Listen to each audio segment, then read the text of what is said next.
Never hope for a lot. Always, if you get little advantage, you should be happy.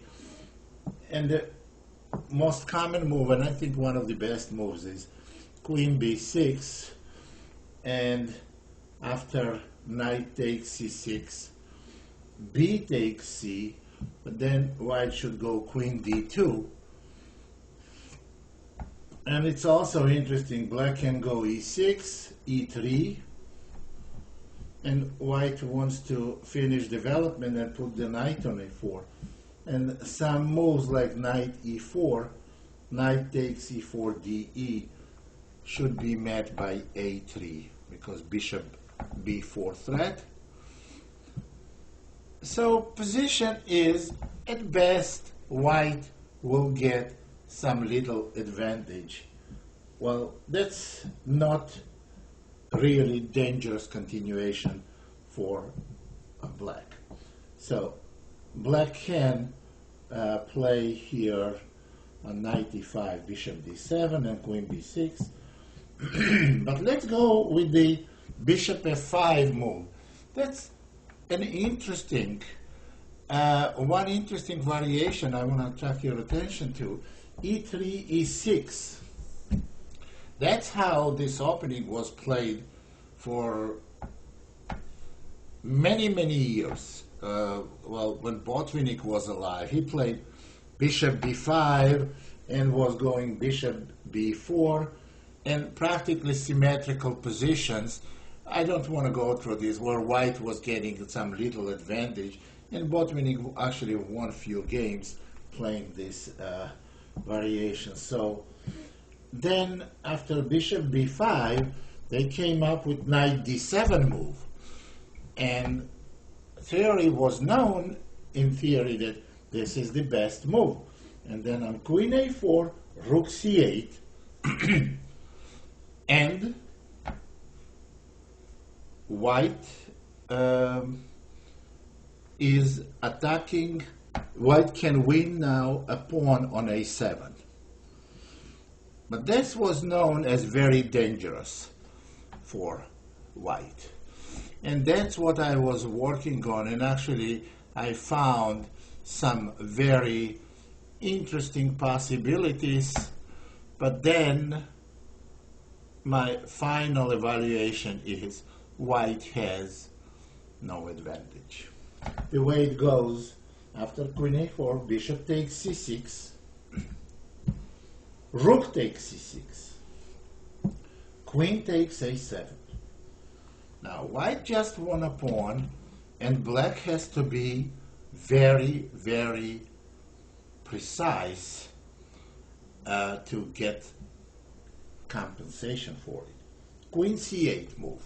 That's the best move here, practically the only move.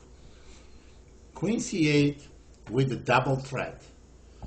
Double threat, one threat is rook takes c3, winning the game quickly, bc, queen takes c3, and bishop d3. That's one threat. And the second threat is, in this position, is rook a6, simply trapping the queen. White has the only move queen a5. And I played it very successfully, this position with white. There are several moves for black. Bishop d3 is one of them. Rook a6 is the other one of them. So the best move is rook a6. Now we go queen c7, and here black has choices. Black can take the queen, which is the best move, and black can go queen a8. Now, queen a8 is not such a good move because white can simply castle, and I have to point that rook c8 is not really a threat, because on rook c6, I mean, because when knight goes to b5, black cannot take the queen on c7, and white has a threat on their own. Queen takes c6.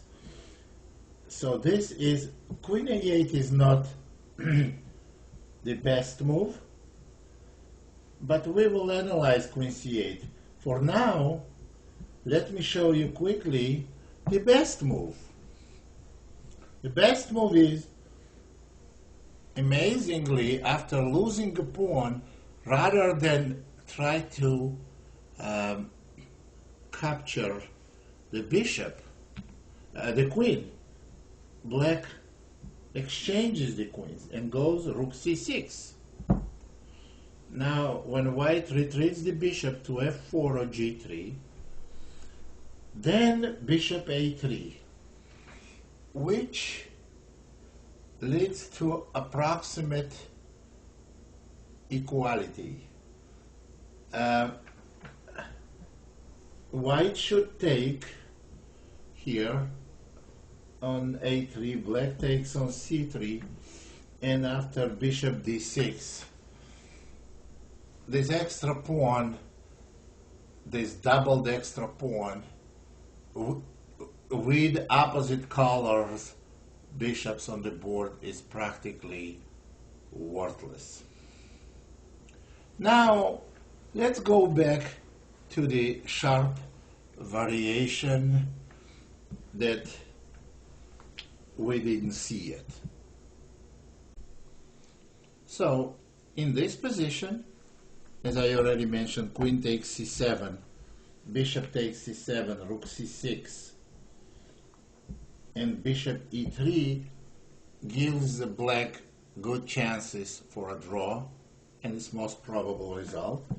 However, if black tries to play queen a8, they may still equalize, but they have to be extremely precise the way they play. White plays castling, and as I mentioned, rook c6 is bad because of knight b5. But the interesting move is bishop d3, attacking white's rook and threatening rook c6 as well, which will trap white's queen. The only move white has here is rook f2 c1, and now every move by black is forced in order not to just play for the rest of the game with a pawn down and no compensation, because white wants to go knight e5, and after knight e5, queen takes e5, then rescue the queen, and they will have an extra pawn. So rook c6 must be played, and now knight takes d5. Black is forced to take the knight. Taking queen is bad, and so is taking rook very bad, because white has now very strong attack after knight e5.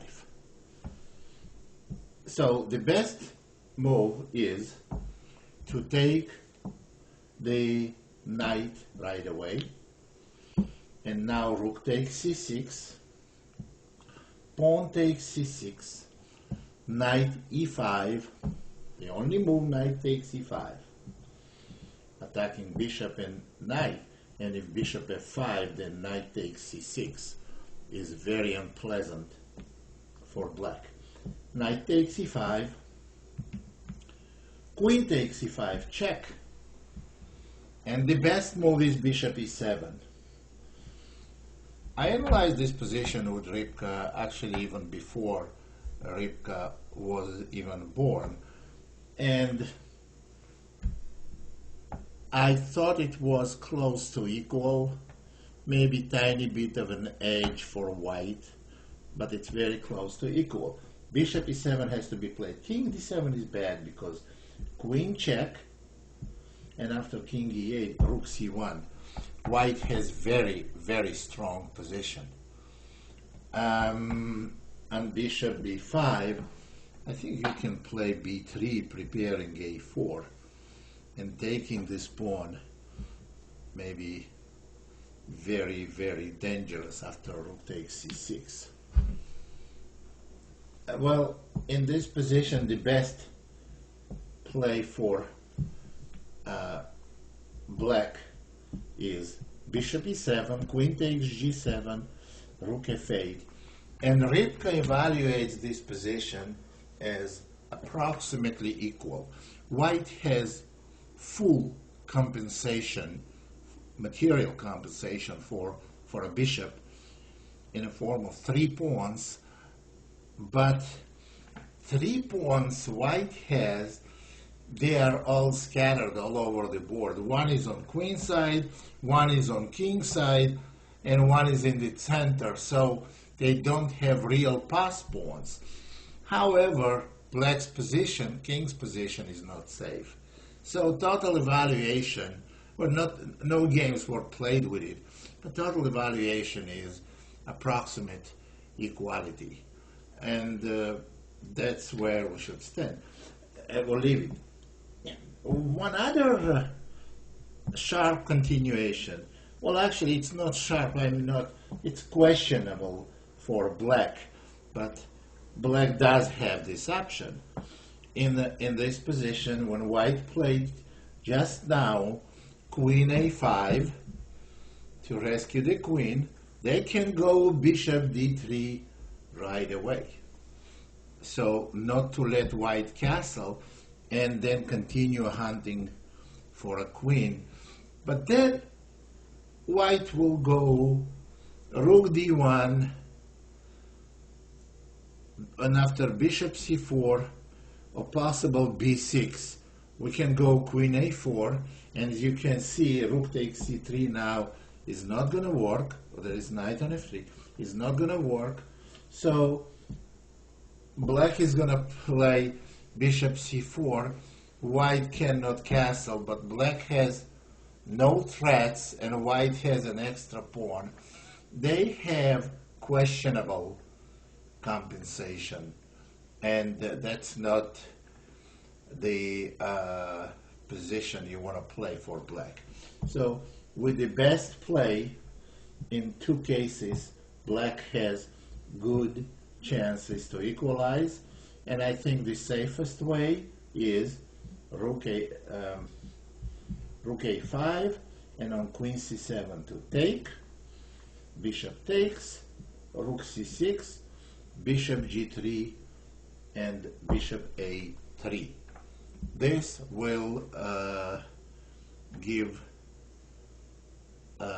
black good drawing chances. That will conclude quick observation. Of course, we cannot go through every variation, every position of exchange variation. Exchange variation has some different possibilities for both sides, but now it's not listed. d4, d5, c4, c6. It's not listed on a list of the dangerous continuations for black. It looks harmless, and after all the analysis and games played, it proved that it is harmless.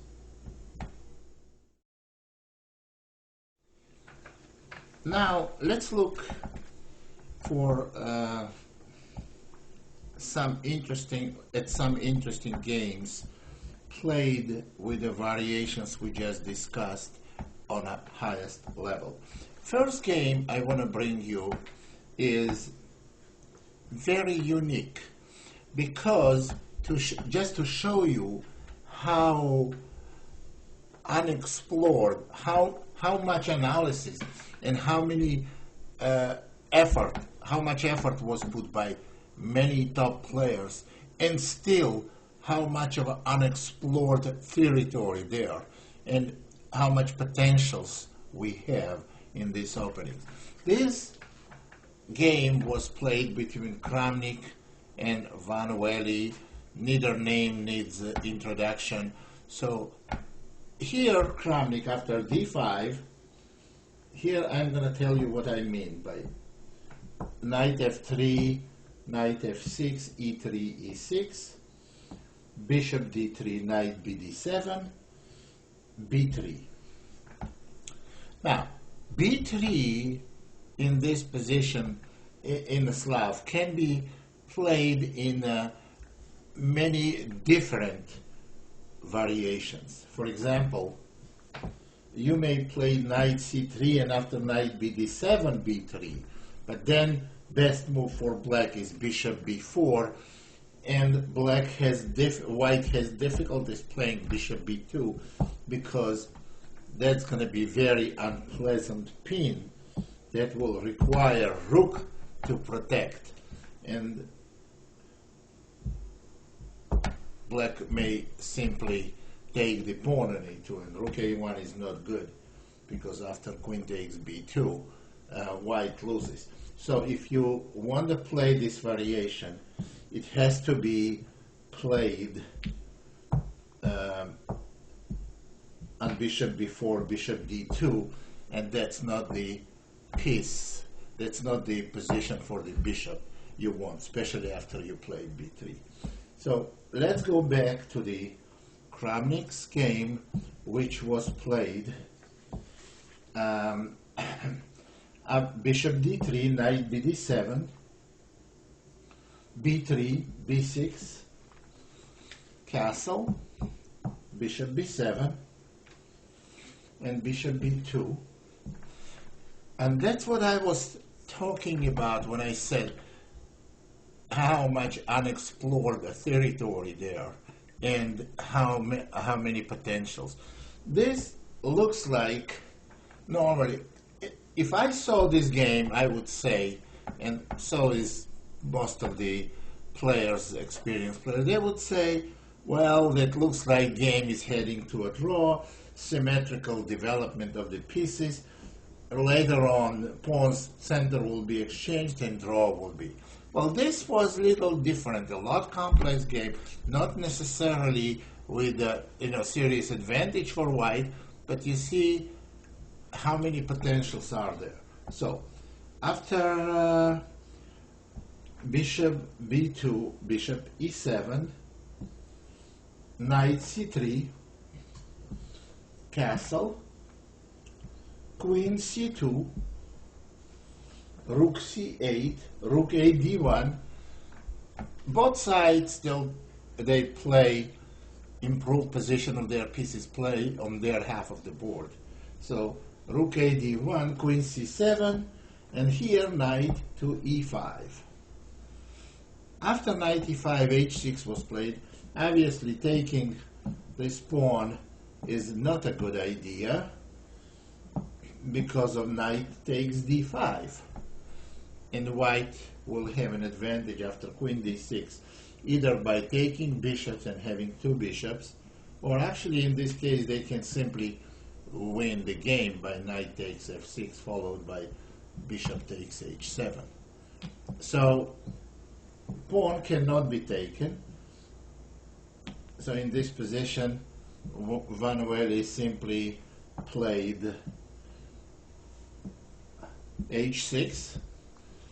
Now queen e2 was played for two reasons. First, white wants to get out of the c file, which may be opened, and they don't want to stay in the way. And secondly, they have some views of bringing king to the queen to the king side, which you will see later in the game happen. Queen e2, rook fd8, f4. Now white has obvious intentions on attacking black's king, so black too really has to hurry with a counterplay. c5, C takes D, and black took with a knight. That's an understandable move because they want to get rid of white's knight. And after this move, it will be very difficult to get rid of e5 knight. There is no f6 move, and also anytime they take on e5, they will have to worry about their own knight. So, and one more reason actually for taking with the knight on d5 is that to keep the bishop open. So then knight to b5, very interesting move. White doesn't want to take on d5 because bishop is going to take. White's goal is attack on the king side, so they want the bishop to be blocked. They played knight b5, which chases black's queen on the edge of the board, on the opposite side from where the king is. Knight takes d7. That's a very powerful game. Rook takes d7. And there is f5 in a flash. Now, white has very strong attacking piece on d3, attacking piece on b2 after opening this diagonal. And, you know, notice that rook will be attacking piece and queen is coming. So black's position is already very, very dangerous. Bishop g5, f takes e, f takes e. And the queen to g4. Now black is almost lost. White has overwhelming attack. Taking pawn on e3 with a check is not going to do them any good because after king h1, a lot more additional threats. Queen g6, queen e4 attacking, threatening h7, and in case knight f6, bishop will be hanging. So taking on e3 is out of question. So after queen g4, rook e7 was played, protecting the pawn. Queen e4, knight f6, the only move, queen g6. King h8, because it's the only move, because white is threatening to take on c5 and then on f6. So king has to get out of the g file. D takes c, rook takes c5, and nevertheless rook takes f6 was played. Bishop takes f6. There is no forced win for white, but there is an absolutely winning position for white. Bishop takes f6, gf,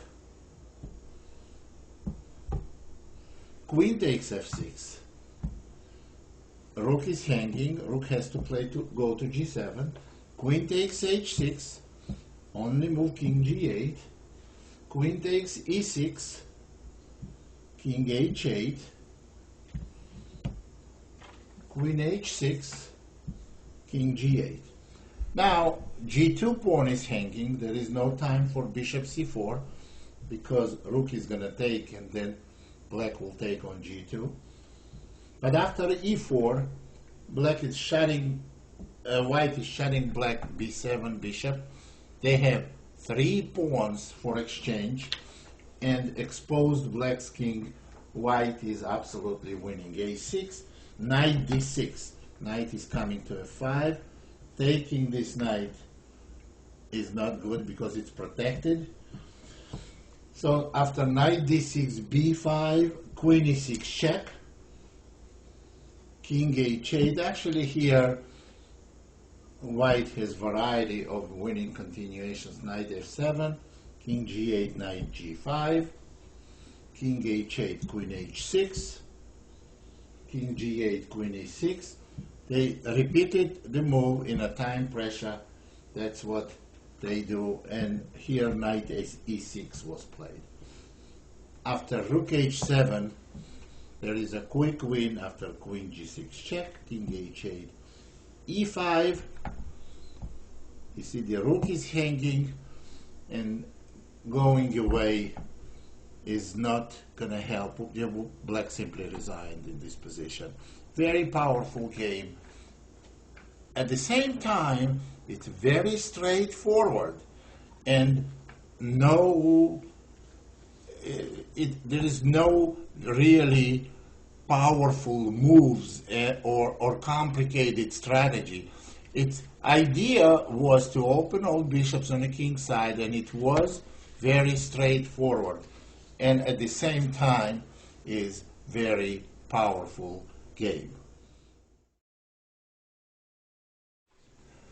Let me make a couple of points about Slav defense in general. You know, I've been following modern chess theory maybe for like 30 or 40 years already, and I have never seen. I was very heavily involved always in development or theory. This was my passion more than playing the game, and I've never seen the opening where developments are so rapid, where different moves, different variations being restored and being refuted, and new ideas were coming up in such a speed, in a matter of days. And I was amazed when I saw the games. I followed the tournament in 2008, just not long ago. There was a game played between Gelfand and Aronia. Gelfand was white. He played very interesting continuation and lost with white. Then, few days later, Aronian played already with white, that he destroyed this variation with black, and then he plays with the white, where he has a different input on the position, and it plays it again. Let's look at the first game of it. It's between Gelfand and Aronian. It's very, very interesting variation.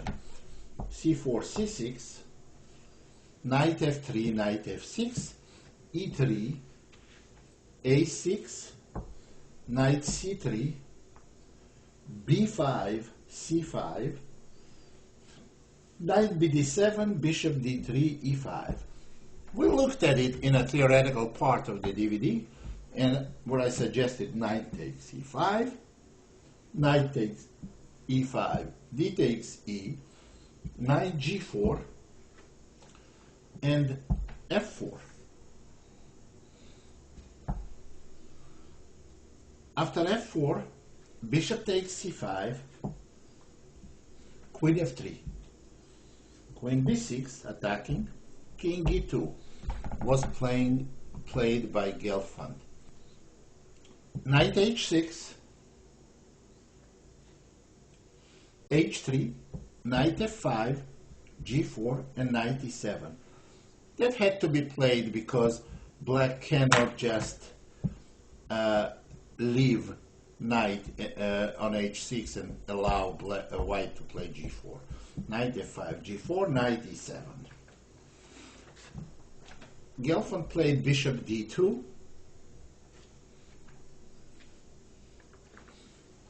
black castle, rook a to c1, f6,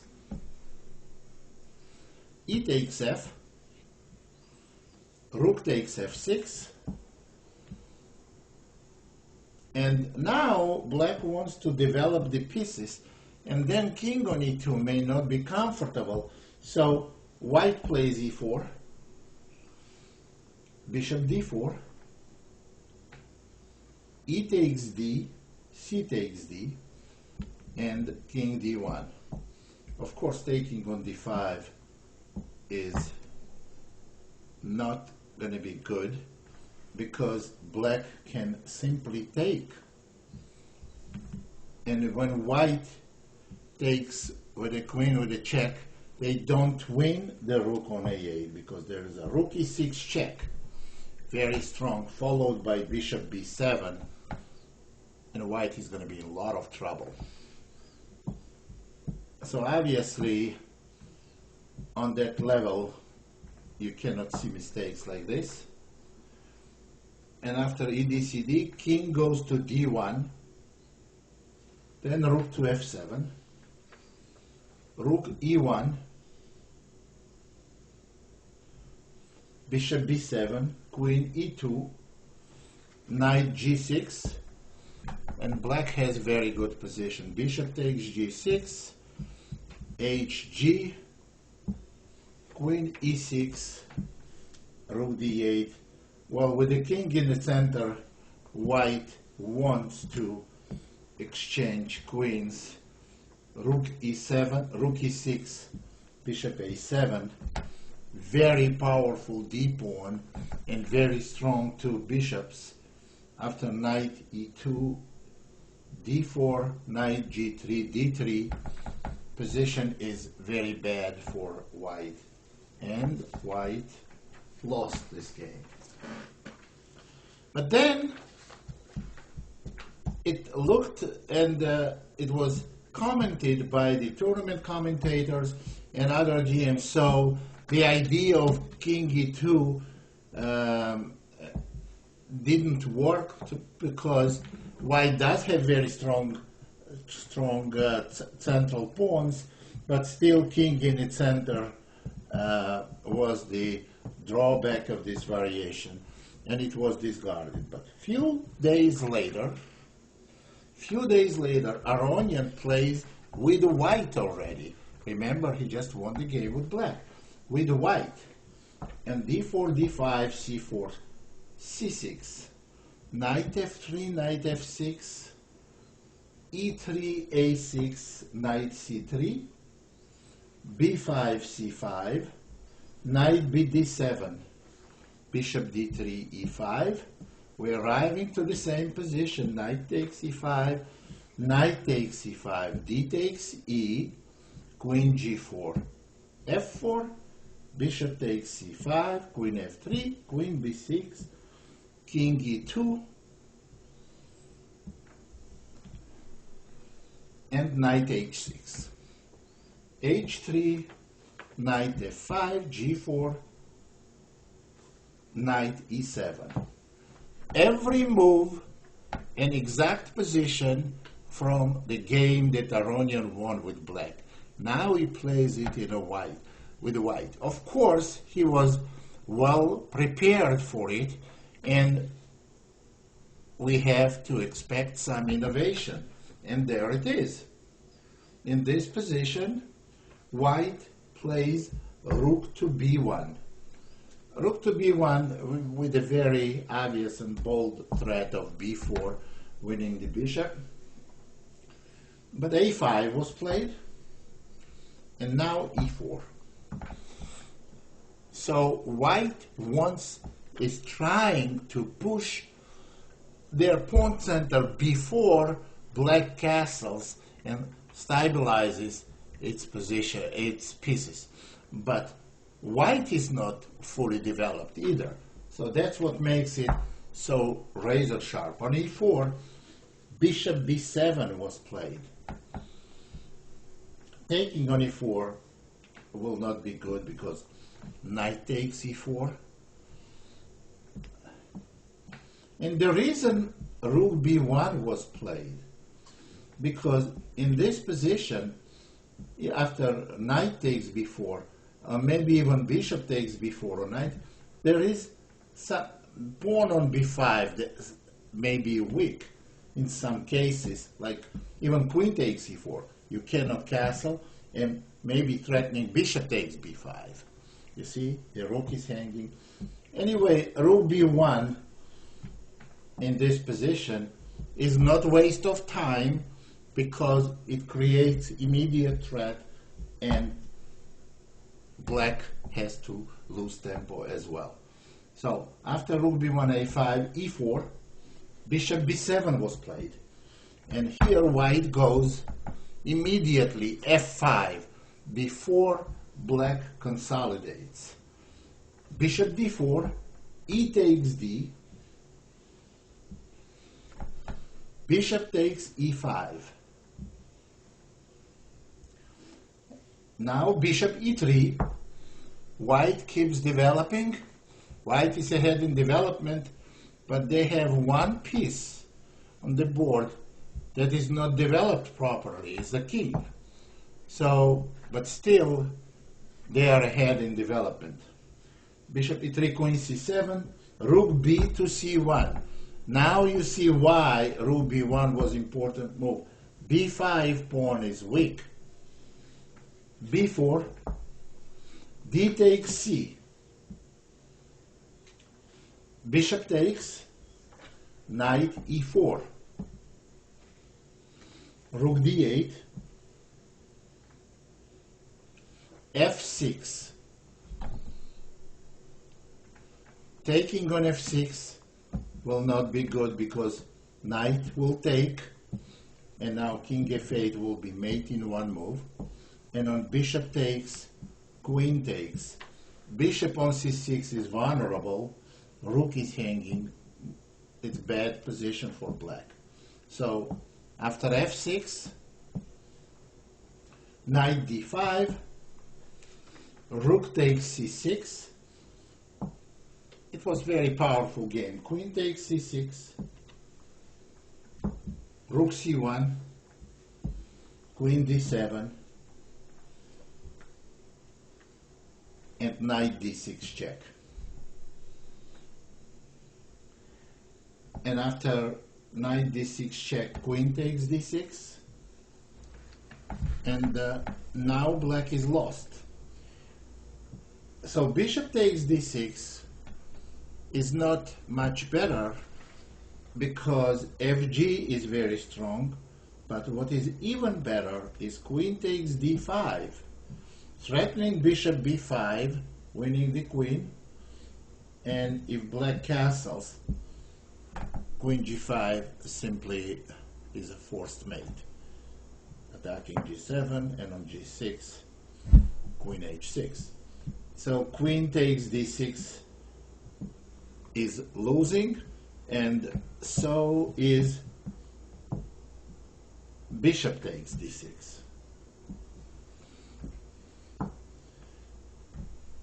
So is bishop takes d6.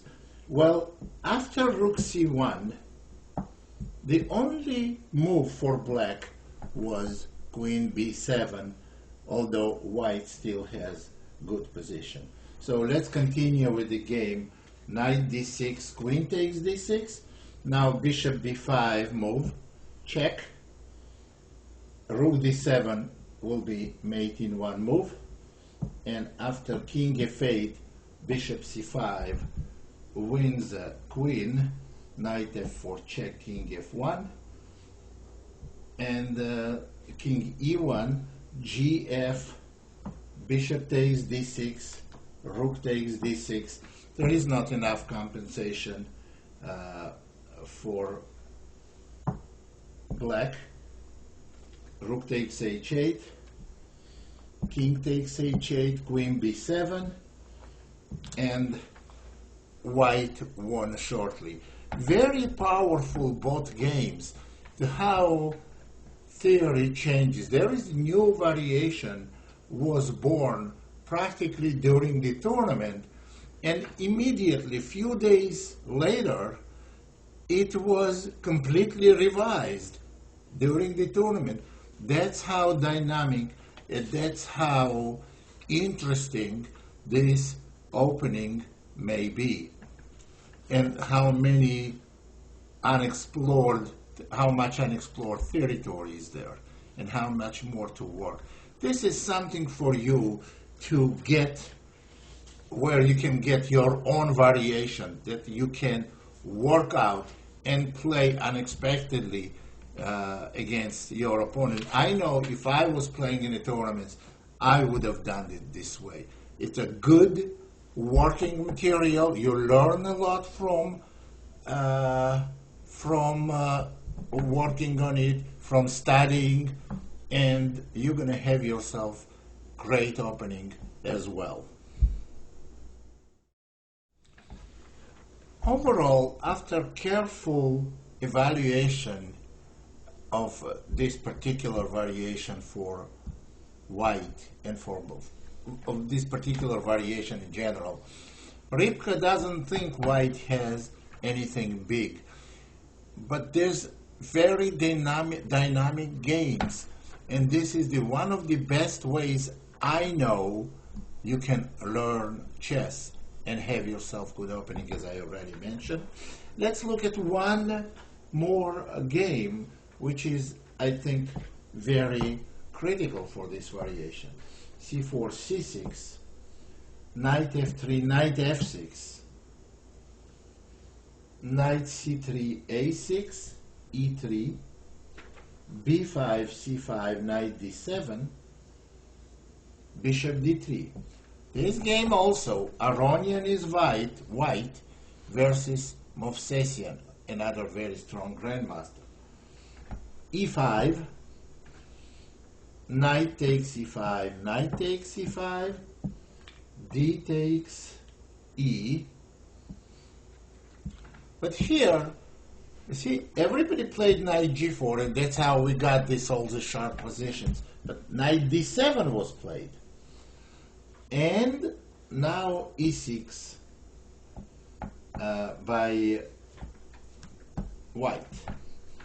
Well, black did not play f takes c because of queen h5 check. And on king e7, it might have been a possibility, probably e4, that will give white very strong attack. But on e6, knight takes c5 was played, e takes f, king takes f7, and bishop c2. Here is the position. Black's king is in the center, white is not developed fully yet, and black safeguards the king before white completes development. King takes f7, bishop c2, g6, white castles, bishop g7, knight e2, rook e8, knight d4, queen d6, b4, knight e6, rook b1, knight takes d4, e takes d, a5. Now, this game took a while, but you can tell, the point I want to make here, that black is out of danger. Black is definitely out of danger. Their king is absolutely safe. Their pieces developed well. They have backwards pawn on c6. White has weak pawn on d4. Position imbalanced. I would think this is approximately equal, and then game ended in a draw. So such possibilities are absolutely countless in Slav defense. This is the only variation. The reason why I spent so much time on this variation, we cannot, of course, I don't want to give just overview of, or just sample of one variation for 3 or 4 moves, because then you will not have good feel for any of these variations. So I'll just tell this, by examining these variations, we came to conclusion that there is a lot of room for improvement for both sides. And to me, today, on d4, it is #1 opening together with Grunfeld, but it has a lot more potentials of being developed than any other chess opening at all. On e4, on d4, completely. The way it is the way that, like 20 years ago, Najdorf variation of Sicilian was like a big boom. They were analyzing on daily basis bringing some white winds or black winds, so it's unclear, it's very sharp. That's the way it is now, Slav. But the difference between Slav and Sicilian now